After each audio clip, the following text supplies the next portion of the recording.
nama saya Marcella Adud dengan NIM 224111167 dari Farmasi S semester 4, kelompok 5, Farmakologi dan Toksikologi 2. Diuretik bermanfaat mempercepat pembentukan urin. Di sini saya akan menjelaskan tentang mekanisme kerja diuretik. Tapi sebelumnya, fisiologi dasar dari diuretik adalah nefron. Nah, nefron itu merupakan suatu unit struktural dan fungsional yang terdapat dalam ginjal. Mekanisme kerja diuretik sebagai berikut. Kapsul Bowman yang mengelilingi jaringan kapiler disebut sebagai glomerulus. Di sini darah yang masuk ke arteriol aferen, di mana tempat komponen-komponennya berada. Terjadi penyaringan darah yang keluar dari butiran ke dalam kapsul. Darah disaring kemudian dibawa keluar dari glomerulus melalui arteriol aferen. Filtrat glomerulus yang sebagian besar mengandung udara, asam amino glukosa, natrium bikarbonat, dan elektrolit mengalir melalui tubulus proksimal. Asam amino dan glukosa dan sekitar 90% bikarbonat diserap kembali serta 65% elektrolit seperti natrium dan kalium bersama dengan air melewati lengkung Henle descendens dan lengkung Henle ascendens yang masuk ke dalam medula ginjal. Nah, bagian descendens yang meliputi ginjal yang permeabel terhadap udara tetapi kedap terhadap natrium sehingga filtrat mengalir ke bawah di mana air keluar tapi natrium cenderung tetap sehingga membuat filtrat lebih pekat. Natrium akan direabsorpsi secara pasif melalui reabsorpsi aktif yang diperantarai oleh natrium kontransporter kalium 2 klorida. Filtrat mengalir melalui tubulus distal sekitar 5 hingga 10%. Natrium klorida diserap kembali terutama melalui kontransporter natrium klorida. Bagian ini juga relatif kedap air terhadap udara sehingga pada titik ini filtrat akhirnya menjadi lebih encer. Filtrat berjalan melalui tubulus distal akhir dan saluran pengumpul di sini menemukan dua jenis sel utama dan sel selingan. Fungsi sel utama diatur oleh dua hormon aldosteron yang meningkatkan reabsorpsi natrium dan meningkatkan sekresi kalium dan hormon antidiuretik yang meningkatkan permeabilitas udara dan dengan demikian meningkatkan reabsorpsi udara. Di sisi lain, sel-sel interkalasi diatur oleh aldosteron tetapi fungsi utamanya adalah untuk mensekresikan ion hidrogen dan menyerap kembali kalium. Nah, berbicara tentang diuretik hanya meningkatkan volume produksi urin dengan bekerja pada bagian nefron yang berbeda, sehingga dengan kata lain diuretik membantu kita mengeluarkan garam dan air dari tubuh sehingga sangat berguna untuk pengobatan hipertensi dan retensi cairan abnormal yang disebut edema.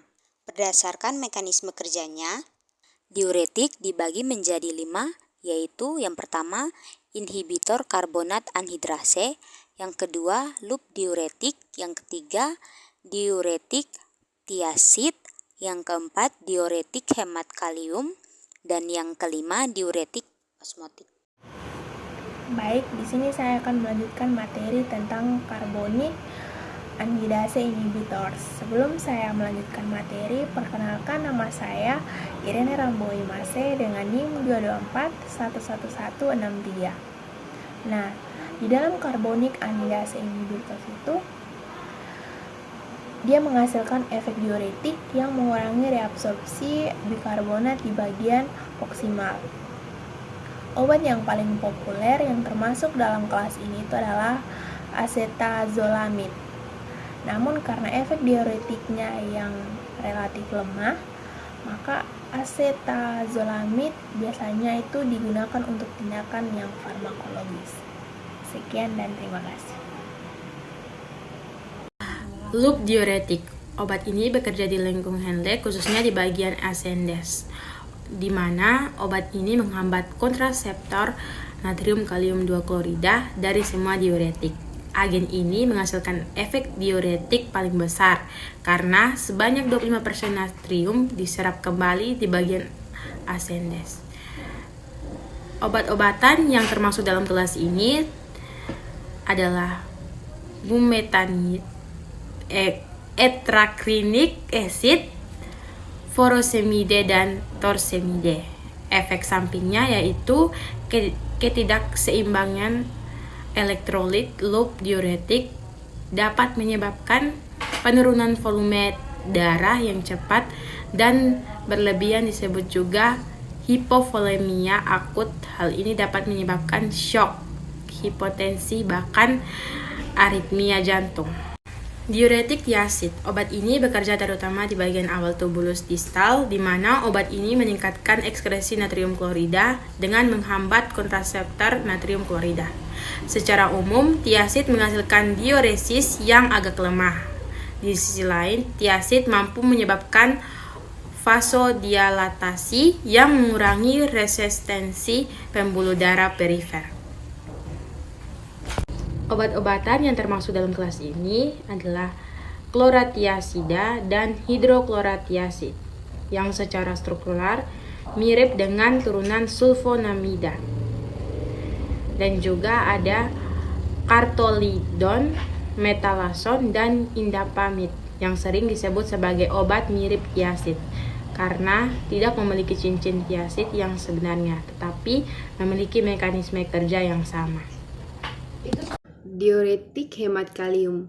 Obat ini sering digunakan dalam kombinasi dengan diuretik dari kelas lain untuk meningkatkan efeknya. Akan diperbesar sel utama tubulus pengumpul untuk melihat apa yang sebenarnya terjadi di sana, sehingga sel utama memiliki saluran terpisah untuk natrium dan kalium serta natrium kalium atipase. Di sisi basalateral, dalam kondisi normal, di sini natrium memiliki sel melalui natrium dan kemudian diangkut oleh natrium kalium atipase ke dalam aliran darah untuk ditukar dengan kalium. Obat-obat yang termasuk dalam kelompok ini yaitu termasuk amilorid dan triamateren. Perkenalkan, nama saya Aprilia Intan Lawo dengan NIM 224111149. Saya akan melanjutkan menjelaskan materi mengenai osmotik diuretik. Diuretik osmotik meningkatkan ekskresi air daripada ekskresi natrium. Tidak terlalu efektif untuk mengobati edam yang disebabkan oleh retensi natrium. Namun, obat ini terutama digunakan untuk mengurangi tekanan intrakranial, mendorong ekskresi zat beracun melalui urin, serta meningkatkan produksi urin pada pasien dengan gagal ginjal akut. Contoh diuretik osmotik adalah manitol dan urea. Sebagai efek samping penggunaan diuretik osmotik dapat menyebabkan perubahan cairan yang signifikan seperti kelebihan volume atau dehidrasi.